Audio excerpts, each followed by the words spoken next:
Welcome to Land a House. I'm Seth. I'm currently building a 20 by 30 workshop, and most of my work inside is done late at night whenever the sun is down, and I need to have some kind of lighting in here to work by. I've been using these little studio lights over here, and they're okay, but when Cinoton reached out and asked if I would test out some of their lighting, I said yes, let's do it. So this is the Cinoton UFO High Bay light, rated at 160 watts.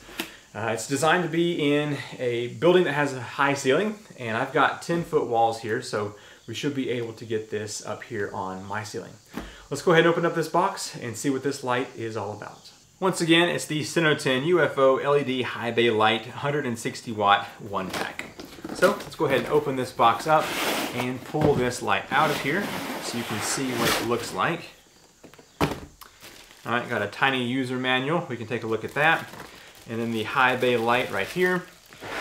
Now, one thing that I like about this light is that it is going to be plugged up to a receptacle and not have to be wired in with a hard wire. So it also has this nice big hook which can be used to mount to a ceiling or some kind of support structure there. Okay, if I pull this packaging out of the way, you can see the LED right there. And it has a nice bit of space around the edge to dissipate heat.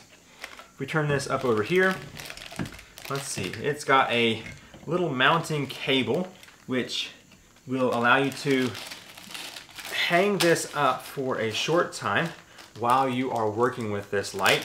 It also acts as a safety feature so that if for some reason your main hook were to give way, you would have a backup with this. So I will definitely be installing that. As far as cord length goes, it seems to be nice enough that you can spread this out away from your ceiling receptacle. Let's see what we got here. That cable is about 5 foot right there, so very nice. To demonstrate how bright this light is, I've got a little power station here that I can plug this up into, and we can see just how bright this is. But first, I want to install this hook so I can have something to hold on to. I don't think this is going to get too hot too quick, but you never know.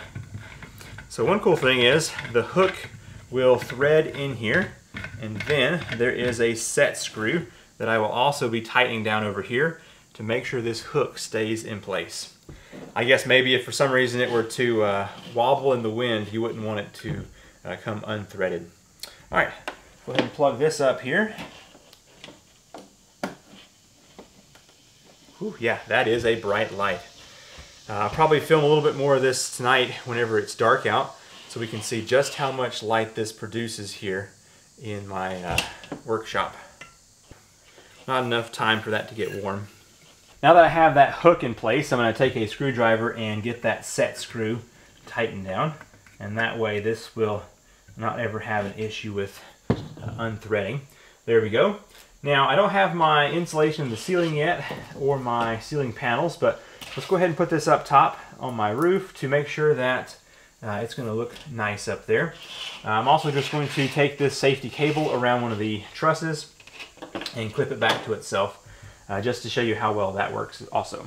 Now, this is not an official installation because I don't have the ceiling panels or insulation in my ceiling here, but what I'm going to do is just simply use the included cable just to show that it hangs here.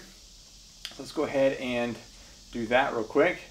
All right, the light is now hanging down, and I'm going to plug this up to my receptacle here. And just for the sake of getting the power cord out of the way, I think I'm going to wrap that up here also. That way it's not touching the unit as it's hanging here. All right, very nice. Well, I definitely understand why it's referred to as a UFO light. It definitely has that appearance, doesn't it? Very nice looking. All right, so like I said, I've just got this hanging by this cable. It will have a proper install later, which will just have a hook in that rafter, and then I'll have that coming down, as you see here, to this hook right here. All right, let's go ahead and turn the light on so we can see how well this illuminates my office space. I have the UFO light installed. Let's go ahead and turn on the power. I've just got a light switch over here that will allow me to activate that receptacle up there. There we go, nice and bright. So that's consuming 160 watts.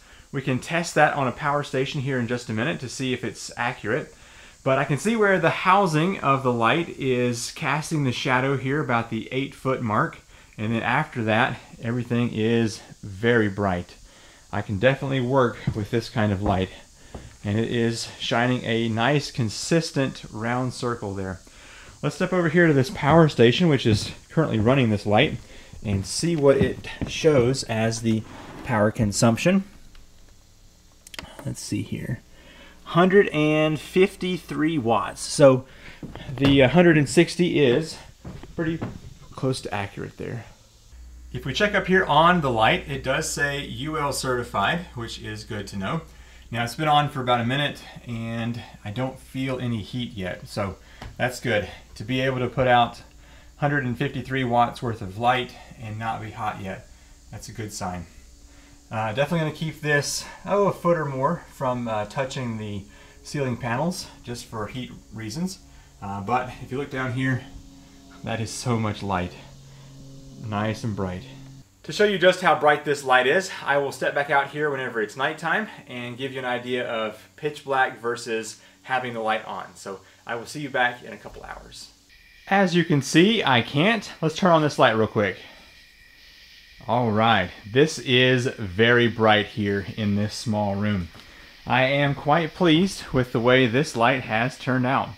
And the very good news is I don't see any banding going on with my footage, which means the frequency is high enough that I'm not able to get that effect here on camera. Very good.